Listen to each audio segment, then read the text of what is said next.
Muy bien. Vamos a continuar. Entonces, estábamos analizando que la glucosa tiene en particular un valor de umbral renal de 300 miligramos por cada 100 mililitro, por cada 100 mililitros o decilitro de plasma. Y bueno, el problema entonces no está en la filtración, porque en la filtración más hay en el plasma, más pasa el filtrado. O sea, eso es sube en línea proporcional, en línea recta, sin ningún problema. Al reabsorberlo sí, porque alcanzamos la velocidad o tasa máxima de reabsorción y superamos entonces allí lo que se llama el valor plasmático del umbral renal. Y en esta gráfica nos muestra esto, que la glucosa en plasma va de 100 a 200 como rango normal, que por arriba de eso ya estamos con glucemia un poco alta, 300 más alta, y a partir de 300 lo que se reabsorbe a nivel renal va a ser constante, porque es la velocidad máxima, tasa máxima, y esto está graficado acá en verde, y el rango normal entonces ahí con una área gris entre los 100 y los 200, que obviamente también ahí proporciona la reabsorción. De 100 a 200 se reabsorbe más cuando hay 200. Y el umbral renal era el gráfico que analizamos antes, y aquí estaría todo junto. Es decir, el filtrado nunca para de asociarse a un aumento, digamos, de aparición de la glucosa en el filtrado cuando hay más en el plasma.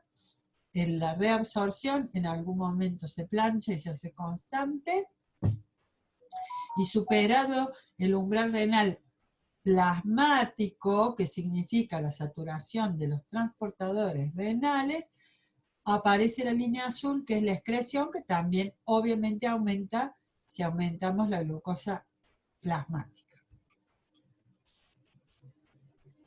Acá está el gráfico en grande. Uno podría tranquilamente decir, bueno, y si una persona entonces tiene 420 miligramos en plasma, ¿ha superado el umbral renal? Sí, en 120 miligramos. ¿Va a aparecer orina excretada? Sí. ¿Cuánto? Y me fijo acá.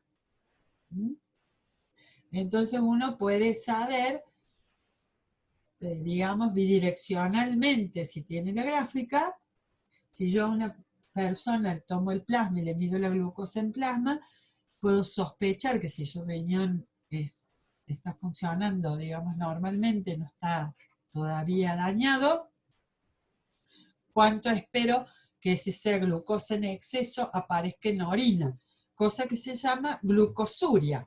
Les pegué acá un pedacito, que es el Silverton en realidad, y dice, cuando la concentración plasmática de glucosa supera el umbral renal, entonces va a haber excreción de glucosa. ¿Por qué? Porque la excreción de glucosa va a ser igual a lo que filtraste o apareció en la porción tubular, menos lo que reabsorbiste, que ya alcanzó la tasa máxima constante. Entonces, todo lo que no sea reabsorbido del filtrado va a ser lo que se excrete. Esto tiene lógica. Yo filtro 100, bueno, digamos números más acordes. Yo filtro 400, ¿sí? Y si, según la gráfica, ¿no? Yo filtré, digamos, 400 desde el plasma, o sea, quedando por acá, en esta rayita. Y el filtrado aumenta igual que como aumenta en el plasma, entonces yo voy a tener una cantidad casi igual a 400, pero yo el transporte máximo me quedé en 375. Quiere decir que los otros 25 miligramos van a estar apareciendo como excreción. Quiere decir entonces que yo voy a encontrar en orina 25 miligramos por decilitro proveniente de 400 menos 375 reabsorbido. A esa situación de aparición de la glucosa en la orina se le llama glucosuria, excreción de glucosa en la orina, y en general, dice Silverton, indica que la glucemia está elevada. Raramente, bueno, y acá viene la explicación. Toda la glucosa que te puedas comer, en realidad, debería ser procesada en las células del organismo. El resto de esa glucosa que no está guardándose, utilizándose ni reservándose en glucógeno va a estar dando vueltas en el plasma y debería alcanzar la función renal para evitar la glucosuria. Entonces se dice que en condiciones normales, aunque comieras mucho azúcar, no debería haber glucosuria. Y cuando la hay, en realidad es porque las porciones tubulares de la nefrona no han podido manejar adecuadamente los transportadores. No pudieron colocar los uniportes en cantidad, están mutados o fallados genéticamente, o no están ayudando los cotransportadores por falta, por ejemplo, del otro elemento a transportar con la glucosa y así. Silverton lo resume en lo más drástico diciendo, indica que la glucemia es elevada, raramente la glucosa aparece en la orina, incluso cuando su concentración en sangre es normal. La situación de glucosuria se debe a un trastorno en general genético en el cual la nefrona no produce suficientes transportadores, o yo diría, no puede producir o colocar suficientes transportadores sanos, ¿sí? Normales. Este gráfico solo es, no para tomarle finito ni nada de eso, es solamente para entender cómo funcionan los capilares peritubulares en la nefrona. Acá está la parte corpuscular, el túbulo proximal, por tomar alguno. Acuérdense que acá nosotros teníamos una filtración, fuerza, digamos, o presión neta de filtración de 10 milímetros de mercurio, que eran las resultantes de 55 menos 30 más 15. El filtrado, entonces, va a tener una presión bastante baja, ¿no? Bueno, porque no es la arterial, ya se filtró y bajó. Acá tendríamos una presión baja, pero esto es sangre arterial. Si bien perdió presión por filtrar líquido, tampoco es que es bajísima. Tiene presión de arteria todavía. Le falta todavía perder más presión para convertirse en vena. Entonces estos son capilares peritubulares cuya presión hidrostática es de 10. Es decir, que el agua pulsa por escaparse hacia afuera del endotelio capilar y hay una fuerza, presión del líquido que ya hay acá intersticial que es de 30. Parecido acá al de la cápsula, o sea, líquido. Esto quiero que lo imaginen como una nefrona, ¿sí? Con sus túbulos, rodeada de una red de estos capilares peritubulares, o sea, muchos alrededor con presión de 10, pero entre medio de esos muchos, con las nefronas y los túbulos y los túbulos de las otras nefronas, que también tienen 30 en el líquido, a esos capilares, digamos, que empuja la sangre para salir con 10, se le opone el líquido que hay entre todos los túbulos y todos los capilares, que es de 30, que estaría presionando para que el líquido intersticial ingrese al capilar.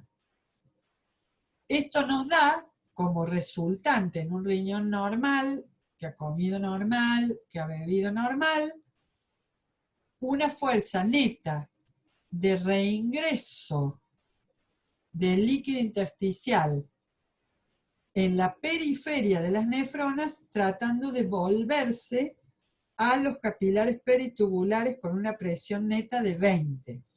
O sea que todo el funcionamiento de la nefrona con sus capilares peritubulares favorecería que los líquidos que están escapando de la nefrona y demás se vuelvan en parte a ingresar a los capilares. Y esto es bueno, porque si no, del trabajo con el agua y los líquidos se nos inflarían los riñones, que tendríamos dos enormes porotos acá atrás en la espalda. Entonces, hay una reabsorción de exceso de líquido con 20 unidades de presión a favor para volver a ingresar a los capilares tubulares. Y esto es reabsorción, pero ya no de la nefrona, sino es reabsorción de líquidos de la circulación asociada a la nefrona. ¿Está claro? O sea, la nefrona funciona, reabsorbe agua, sodio y todo, pero parte de ese agua va a volver a ingresar a los capilares, a la circulación. Eso es lo que quiere decir acá esta gráfica. Bien, ¿qué otras reabsorciones hay que tener en cuenta? La reabsorción de la urea, que nunca es activa. La urea va a salir del plasma, va a ser reabsorbida en parte, pero cuando vaya otra porción tubular pobre en urea va a volver a entrar, y así va a salir por orina siguiendo sus gradientes. O sea, nunca vamos a limpiar de urea el medio interno, sino que todo el tiempo una parte se va a ir yendo por orina, un exceso se va a ir por orina. Y es muy libre la urea, a mí me encanta, pasa, entra, sale, se mueve por su gradiente, siempre un poco pasa la orina y un poco nos queda en el medio interno. Reabsorción parcial pasiva. Mientras que las proteínas del plasma, atención, si me vuelvo acá, decíamos, acá en el filtrado, nosotros no tenemos proteínas en el ultrafiltrado. Las proteínas venían acá de la circulación general, pasaron por los capilares, no ultrafiltraron, siguieron por acá por los capilares peritubulares. Por eso es que acá es tan fuerte este pi, porque está la presión oncótica de las proteínas atrayendo,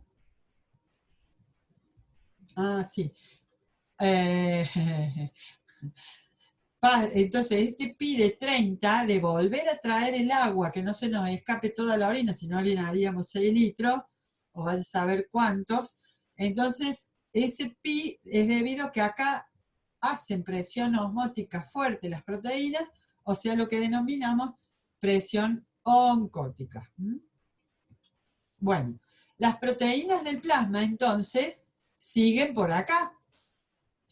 Entonces, ¿qué pasa si llega a pasar algunas de las proteínas pequeñas al filtrado? Bueno, se hace transitosis, es decir, se hace pinocitosis de esas proteínas y se las pasa al medio interno en la vasocelular. Normalmente y más frecuentemente esto lo hacen los endotelios.